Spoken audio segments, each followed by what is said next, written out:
In today's video, I'm going to teach you how to delete a subaccount in Twilio. Whether you're managing multiple projects or simply tidying up your Twilio environment, removing unused subaccounts can help streamline your operations and keep everything organized. We'll walk through this process step by step, ensuring you feel confident in managing your account settings efficiently. So, let's get started. First things first, you'll need to log into your main Twilio account. To do this, head over to your web browser and navigate to https://console.twilio.com. Once you're there, carefully enter your login details to access your account. It's important to ensure you're logging into the main account, which oversees your subaccounts, as this is where the action begins.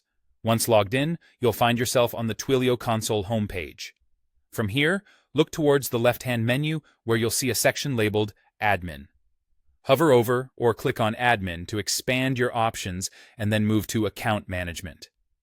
Under this drop-down, select Subaccounts. Alternatively, if you're comfortable using the search bar, simply type in Subaccounts, and this will take you directly to the section you need. Now, you'll see a list of all your existing subaccounts. Scroll through the list and find the name of the subaccount you wish to close.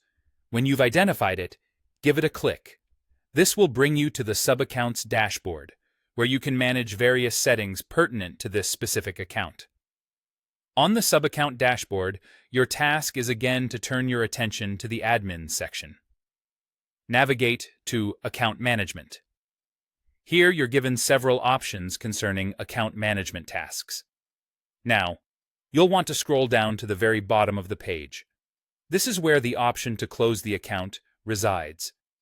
Once you've located the Close Account button, it's important to double-check that this is indeed the subaccount you want to delete.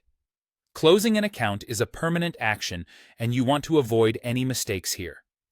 Click the Close Account button once you're sure you're ready to proceed. A pop-up will appear asking you to confirm your action. This confirmation step is crucial as it prevents accidental deletions. In this pop-up, take a moment to review the details, then go ahead and click Confirm. And just like that, you have successfully deleted a subaccount in Twilio. Remember, managing subaccounts effectively in Twilio can greatly enhance your ability to oversee projects and resources. By keeping your accounts organized and up to date, you ensure smoother operations and more accurate tracking of your communication workflows. Thanks for watching, and remember to stay organized.